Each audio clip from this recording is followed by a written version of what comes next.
नमस्कार। राष्ट्रीय जन जागरण अभियान एवं मोदी विचार मंच प्रेरित आपकी ब्रह्मनाथ चैनल में आप सभी मित्रों का हार्दिक स्वागत है। दोस्तों, हमारी भारत भूमि त्योहार और उत्सव और आनंद की भूमि है। सारे देश में अभी नवरात्रि उत्सव चल रहे हैं और देश में हर्षोल्लास से जगदम्बे मात की पूजा हो रही है। वातावरण शुद्ध हो रहा है और लोगों में एक नए उत्साह का संचार हो रहा है। दोस्तों, कुछ एक राज्यों के चुनाव भी नजदीक आ रहे हैं, तो जाहिर है राजनीतिक क्षेत्र में भी हलचल बढ़ती जा रही हो।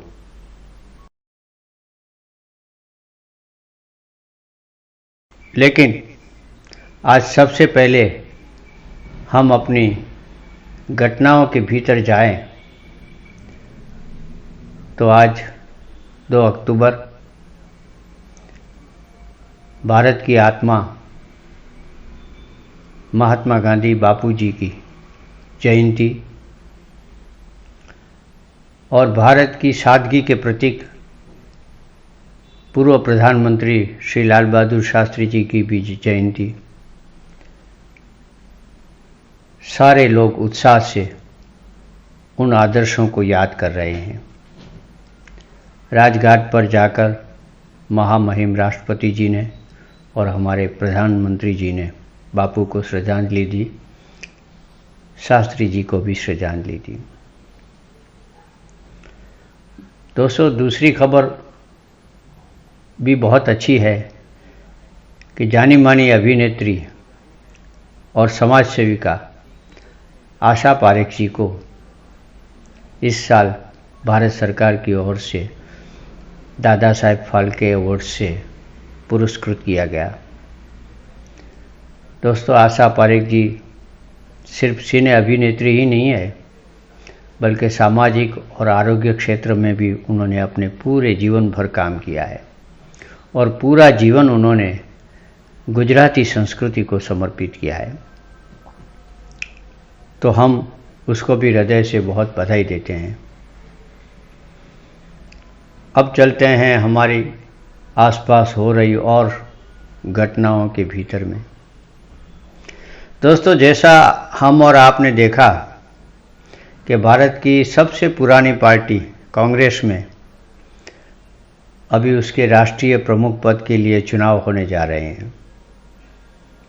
वैसे ये चुनाव की मांग तो कांग्रेस में काफ़ी समय पहले से ही उठी थी, जब G23 नामक एक संगठन कांग्रेस के भीतर खड़ा हुआ था और उन्होंने कांग्रेस में लोकतांत्रिकरण करने की मांग उठाई थी और उस मांग में जिला स्तर से लेकर राष्ट्रीय स्तर तक चुनाव के जरिए नेताओं को लाने का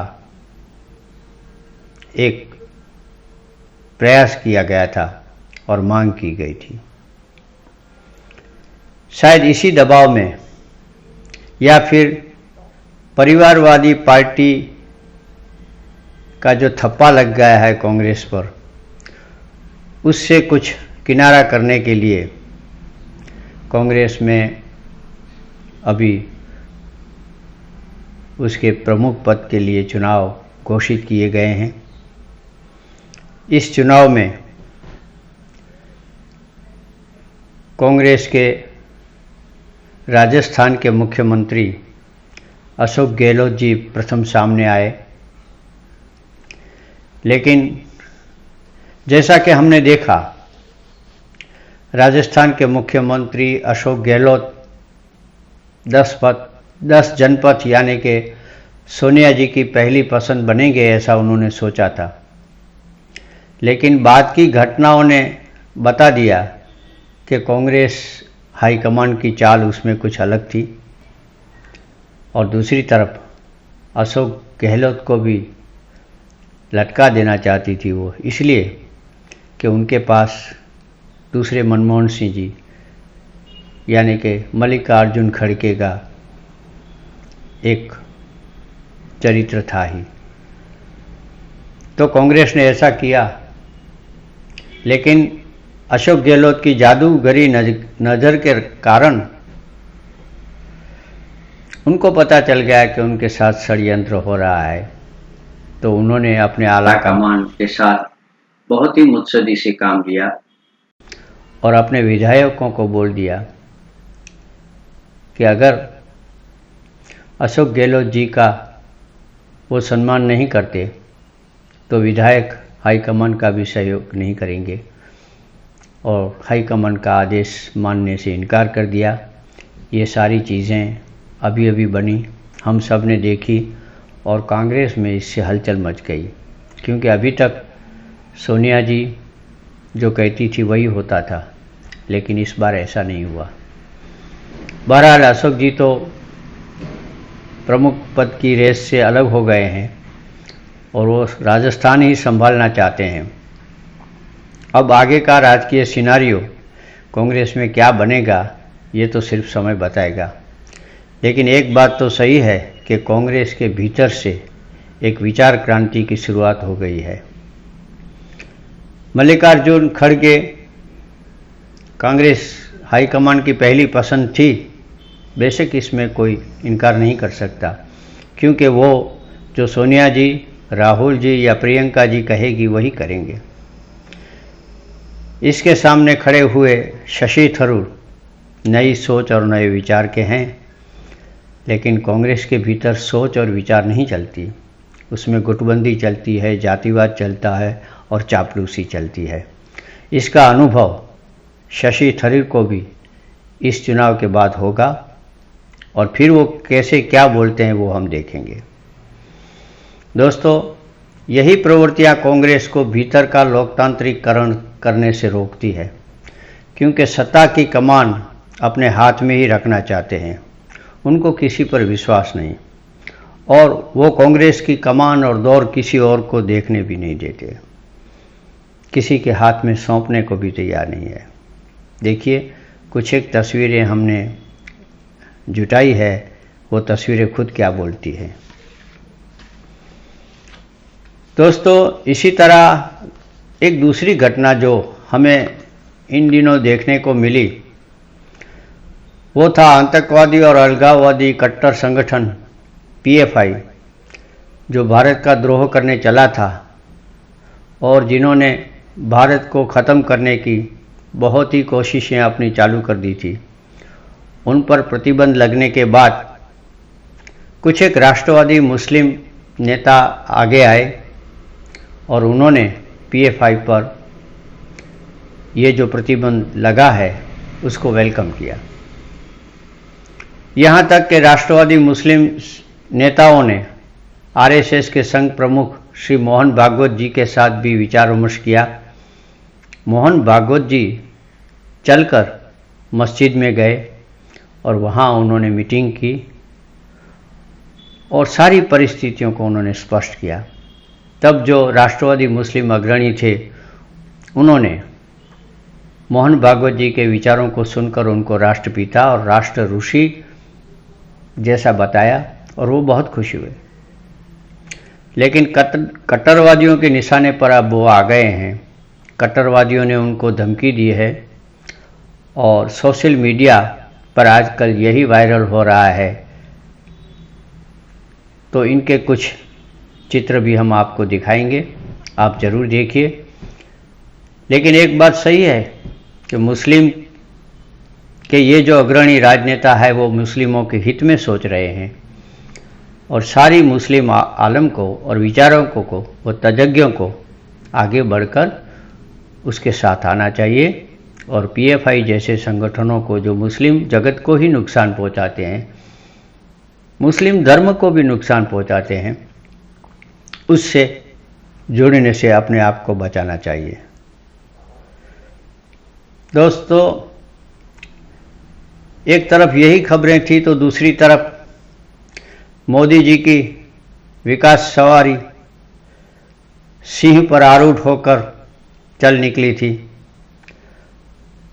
और उन्होंने गुजरात में आकर अहमदाबाद, गांधीनगर मेट्रो ट्रेन की शुरुआत की। दोस्तों, अंबाजी में भी उन्होंने अंबाजी धाम के विकास के लिए बहुत सारे विकास प्रोजेक्ट खुले किए और गुजरात में एक नई लहर आ गई। देखिए, गुजरात में करीबी समय में चुनाव आने वाले हैं, लेकिन गुजरात तो विकास के पथ पर मोदी जी के नेतृत्व में हमेशा चलता ही रहा है। अपार जन समर्थन है मोदी जी को गुजरात में और हर जगह। अंबाजी से आगे जाकर सीहोर की एक सभा में वो जरा देर से पहुंचे और 10 बजे का समय हो गया था, तो वहाँ लाउडस्पीकर की मनाही थी, तो उन्होंने जनसभा को संबोधने से विनम्रता से इनकार किया और जनसभा में उमड़ी भीड़ से जमीन पे सिर झुकाकर उन्होंने माफ़ी मांगी। ये देश के पहले प्रधानमंत्री जी है जो जनता की भावनाओं और विचारों का इतना आदर करते हैं। जैसे पर्यटक स्थलों, धार्मिक स्थलों, रोड, रास्ते, बुनियादी ढांचे के विकास में एक तेजी आ गई है, ऐसे ही उन तेजी में भी एक और नई बात जुड़ गई है और वो है टेक्नोलॉजिकल क्रांति, 5G टेक्नोलॉजी। दोस्तों, अभी हाल ही में पिछले सप्ताह 5G टेक्नोलॉजी का प्रधानमंत्री जी के वरद हस्तों से अनावरण हुआ और वो देश भर के कई मेट्रो सिटी में चालू हो गई। ये 5G टेक्नोलॉजी के कारण बुनियादी बातों में बहुत फर्क पड़ जाएगा। टेक्नोलॉजी ग्राम क्षेत्र तक पहुंच जाएगी, किसानों को लाभ मिलेगा, विद्यार्थियों को लाभ मिलेगा, नए नए रोजगारी के अवसर आएंगे और तज्ञ इसे बता रहे हैं कि ये देश को 100 साल में बहुत बड़ी एक छलांग मार देगा।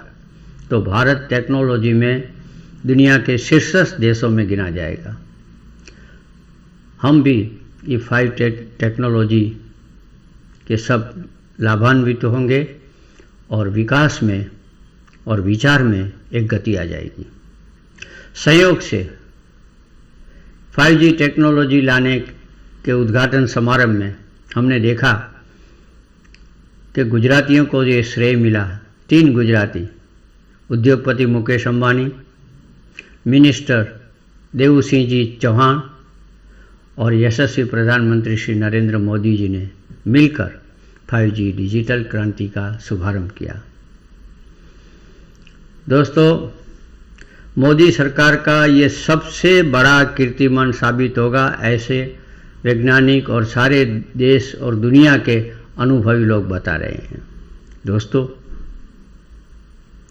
आज तो बस इतना ही, लेकिन चलते चलते हमारी आपसे विनम्र प्रार्थना है कि आप राष्ट्रीय जागरण अभियान से जुड़िए, ब्रह्मनाथ चैनल के माध्यम से जुड़िए और आप ब्रह्मनाथ चैनल को सब्सक्राइब करें, लाइक करें और अपने दोस्तों के साथ शेयर करें।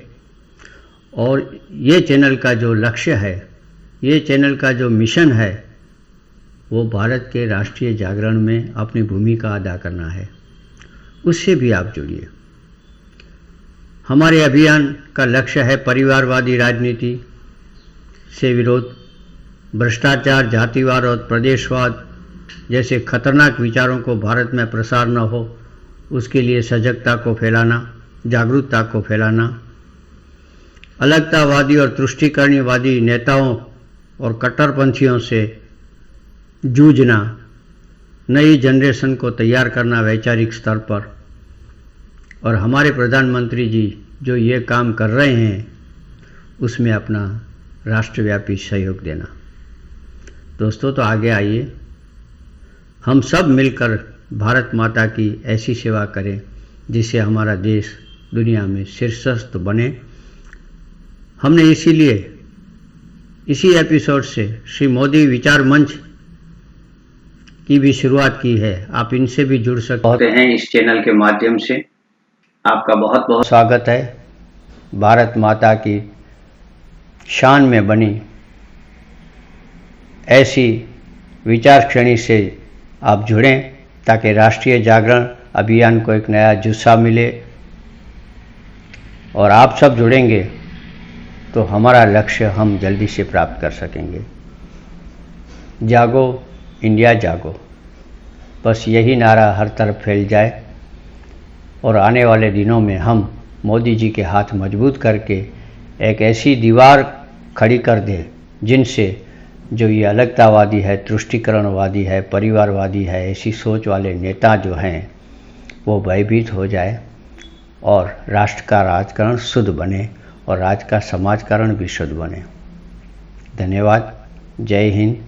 लेकिन चलते चलते हम आपको आज वंदे मातरम में हमारे राष्ट्रीय सेवा संघ के सरसंघचालक मान्यवर श्री मोहन भागवत जी के भारत के बारे में क्या विचार है, ये आपको दिखाना जरूर चाहेंगे। तो आइए देखते हैं वंदे मातरम में श्री मोहन भागवत जी के भारत भूमि पर के विचार। तो थोड़े में समझ में आए, इसलिए कोई कार्यकर्ता स्वयंसेवक को बताता था कि रे एक तरह से संघ वालों का रोटरी क्लब है, ऐसा बताते थे। क्योंकि बाहर से दिखेंगे तो समाज के संपन्न समृद्ध लोग, शिक्षित लोग इकट्ठा आके कुछ सेवा का काम करते हैं, परंतु इतना मात्र नहीं है, ये हम सब लोग जानते हैं। सेवा के धर्म पर व्याख्यान भी हुआ है अपने यहां। हमारे सेवा की प्रेरणा हमारे अहंकार की तृप्ति नहीं है, न ही कोई पुण्य पाने की आशा है।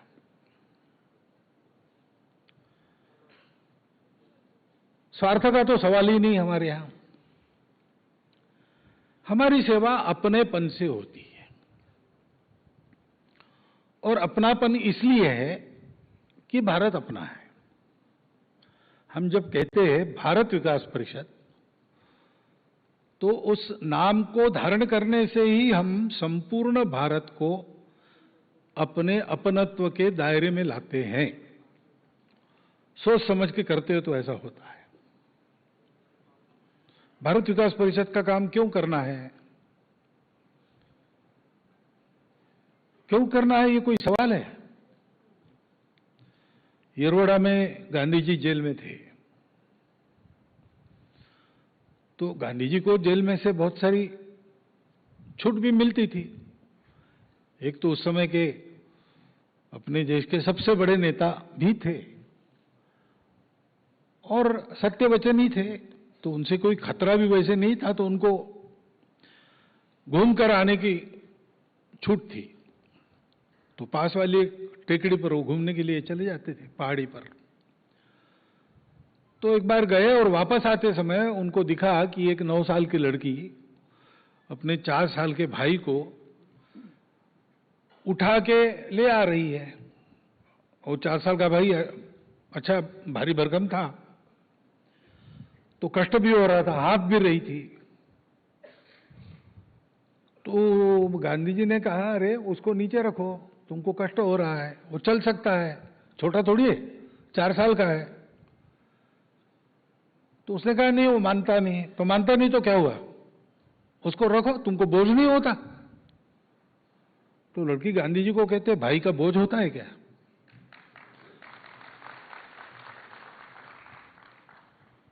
तो हम सेवा कर रहे हैं ऐसा वर्णन बाहर के लोग करेंगे, लेकिन हमारे मन में ऐसा आता नहीं ना। सेवा यानी वर्णन करना है, इसलिए शब्द का उपयोग करते, लेकिन मैं कुछ विशेष कर रहा हूं ऐसा थोड़ी रहता है। घर में अपने वृद्ध माता पिता की सेवा करते, तो हम सेवा कर रहे इस अहंकार से थोड़ी सेवा करते, वो तो सहज होता है। ऐसे सहजता से हम अपने लोगों के लिए काम करते हैं, क्योंकि ये भारत मेरा है। ये भक्ति की भावना है। भक्ति का विवरण हुआ, बिनु परिचय नहीं होए प्रतीति से शुरू होकर भक्ति तक हो जाता है। लेकिन भक्ति यानी जुड़ना है। परिचय भारत को जानो और प्रतीति भारत को मानो। फिर भारत के बनो यानी प्रीति, और आगे भक्ति। लेकिन ये भक्ति क्या होती है? तो हरि को भजे सो हरि सा होई। तो हमको ही जीता जागता भारत बनना है। अब ये बड़ी कठिन बात है, क्योंकि जीता जागता भारत है। मैं तो भारत का एक व्यक्ति हूं, भारत का 130 करोड़ जन, मैं कैसे बन सकता हूं अकेला?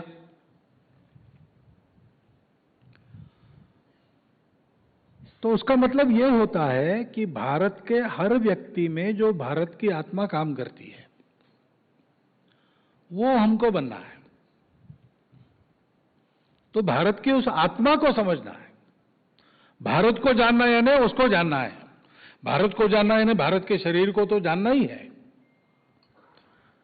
भारत का जल जंगल जमीन जानवर, ये भारत का शरीर है। हम संघ में एकात्मता स्तोत्र गाते हैं, उसका नाम भारत भक्ति स्तोत्र भी था, और जिसके कारण वो भारत भक्ति स्तोत्र था वो सब आज भी उसमें है। तो हम भारत की नदियों का स्मरण करते हैं, पर्वतों का स्मरण करते हैं, भारत के भूगोल का स्मरण करते हैं, इतिहास के महापुरुषों का स्मरण करते हैं। ये सब बाहर से दिखने वाला भारत का शरीर है,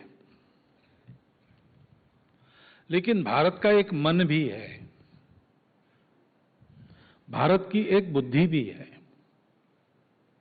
और भारत की एक आत्मा है। वो आत्मस्वरूप भारत का क्या है? तो वो है सत्य, सत्य को जानना। भारत बना ही सत्य के साक्षात्कार से है।